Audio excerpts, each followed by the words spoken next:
There's a handful of summer hatches, but Tricos are our favorite. Here we are tying the Trico spinner and putting it to work. Enjoy. Alright folks, we're tying a Trico spinner here, and you're going to have to bear with me. I don't have my normal video crew with me to help out, so hopefully this will come out alright. This is like the 5th or 6th attempt, so hopefully this will work out. Everybody kind of backed out on me. They got all sorts of excuses on why they got to be responsible members of society. I always say it was overrated. Just go fishing. We're going to tie this. Hopefully this will come into focus. There we go. This is tied on a Daiichi 1110 size 20. This is one of my favorite small dry fly hooks. I start using this hook when I start tying flies down like size 18s and smaller. It's a wide gap, wide eye hook, so it's easy to tie on, and it really hangs on the fish well. Alright, let's get going on this fly. Yeah, Tricos are one of my favorite summer, in fact it is my absolute favorite hatch of the summer for special dry fly fishing. We get some great action on Tricos. Everybody gets a little worried about the big bugs or the small bugs, but it's not a problem. A little bit of practice and just the fish eat them well. They'll feed on them all day. Allows some great opportunities. I'm using black 8/0 thread. It's uni thread, and I'm going to use that for the body. This is not a dub body. This is a thread body. So we're going to put in some tails. This is microfibets. They're white. I tell everybody the fish don't count, but we can. So in this situation, what I do is I usually use about, on this fly, probably 4 or 5 fibets. And I count them out. That way we keep the consistency in the tail when we don't overload the fly. And about 2 hook shanks is the length of the body. Come up and we'll just make a pass or 2. See if I can get underneath it. There we go. If you make a little turn on the tails, it locks them in place. And a nice, even, steady, consistent wrap with the thread. Maybe a tiny taper in it since we're doing a thread body. Even though it's a thread body, these flies are small enough they'll float really well. I'm going to come in, I'm going to put my hackle in now. At least tie in my hackle now. Or the stem. Get it in. And I'm using a light blue dun saddle hackle. And I've sized this up 2 sizes. So this is a 20, and I've gauged this up for a size 16. My spinners always go up 2 sizes. That seems to work because the wings on spinners are a lot bigger than they are when they're on a dun stage. Also, we're going to add in some Midge Pearl Crystal Flash. When you look at the spinners on the water, they have a nice blue dun haze to them. And this kind of this helps imitate that haze. We've had some really good success with this fly when we started using this Crystal Flash, incorporated it into the wing. Kind of get it in there. Hopefully it won't fight me too hard.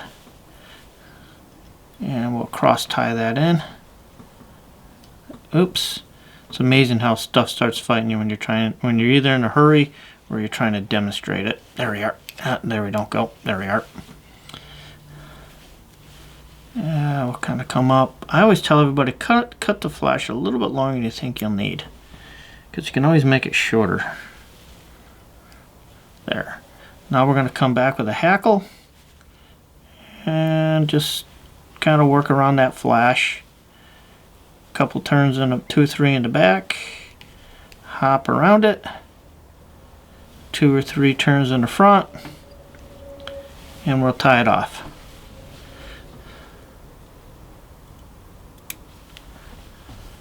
Couple more turns here. Got some fibers in the way. Get rid of them. And what I'm going to do is I'm going to come in here, make sure I got 3, 4, 5 good turns with the whip finish, because I do not head cement these flies. When I head cement them, I always seem to just glue the eyes shut, and with a good tight whip finish, you're not going to have a problem with them coming under. Now this is a spinner. It's designed to lay flush in the water, so I'm going to come in here, groom my Crystal Flash out of the way, and then take my scissors and clip the bottom of the hackle flat. I want this fly to lay flush in water. We're imitating dead bugs, so we'll have it lay right flush in water like dead bugs. And there we go. I got one in there that's going to cause a problem. Get rid of it. We got scissors. We're bigger than the material is. We'll put it where we want it. There's the Trico spinner.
Once again, thanks for your support.